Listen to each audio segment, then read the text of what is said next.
Salvatore Quasimodo was an Italian novelist and poet. In 1959 he won the Nobel Prize for Literature for his lyrical poetry, which with classical fire expresses the tragic experience of life in our own times. Along with Giuseppe and Ungaretti and Eugenio Montale, he is one of the foremost Italian poets of the 20th century. Biography. Quasimodo was born in Modica, Sicily to Gaetano Quasimodo and Clotilde Ragusa. In 1908 his family moved to Messina, as his father had been sent there to help the population struck by a devastating earthquake. The impressions of the effects of natural forces would have a great impact on the young Quasimodo. In 1919 he graduated from the local technical college. In Messina he also made friends with Giorgio La Pira, future mayor of Florence. In 1917 Quasimodo founded the short-lived Nuovo Giornale Letterario, in which he published his first poems.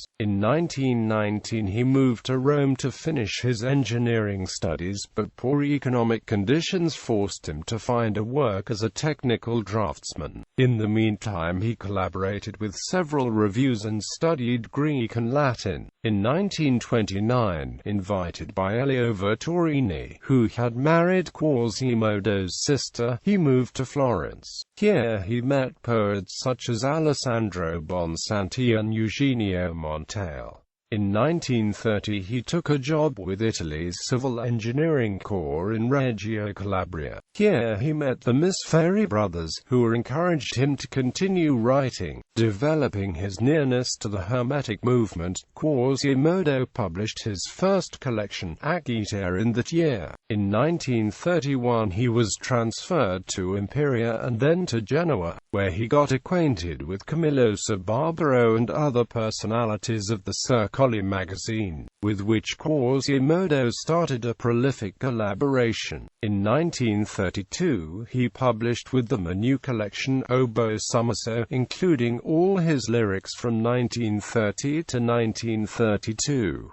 In 1934 Quasimodo moved to Milan. Starting from 1938 he devoted himself entirely to writing, working with Cesare Zavattini and for Letteratura, official review of the Hermetic movement. In 1938 he published Poesie, followed by the translations of Lyrici e Greci published by Corrente di Vita in 1939. Though an outspoken anti-fascist, during World War II Quasimodo did not take part in the Italian resistance against the German occupation. In that period he devoted himself to the translation of the Gospel of John, of some of Catullus's cantos, and several episodes of the Odyssey. In 1945 he became a member of the Italian Communist Party. In 1946 he published another collection, Giorno dopo Giorno, which made clear the increasing moral engagement and the epic tone of social criticism of the author. The same theme characterized his next works, La vita non è sogno, Il falso e il vero verdun la terra impareggiabile. In all this period Quasimodo did not stop producing translations of classic authors and collaborating as a journalist for some of the most prestigious Italian publications.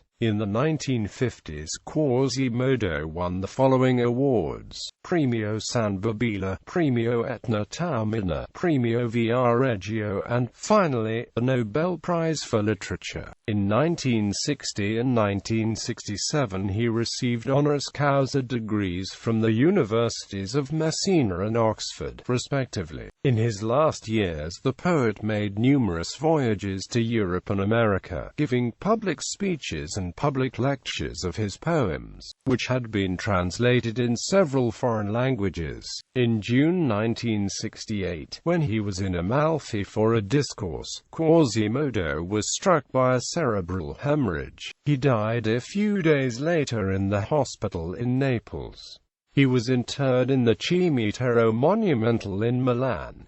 poetic language. Traditional literary critique divides Quasimodo's work into two major periods: the Hermetic period until World War II and the post-Hermetic era until his death. Although these periods are distinct, they are to be seen as a single poetical quest. This quest or exploration for a unique language took him through various stages and various modalities of expression. As an intelligent and clever poet, Quasimodo used a hermetical, closed language to sketch recurring motifs like Sicily, religion and death. Subsequently, the translation of authors from Roman and Greek antiquity enabled him to extend his linguistic toolkit. The disgust and sense of absurdity of World War II also had its impact on the poet's language. This bitterness, however, faded in his late writings, and was replaced by the mature voice of an old poet reflecting upon his world.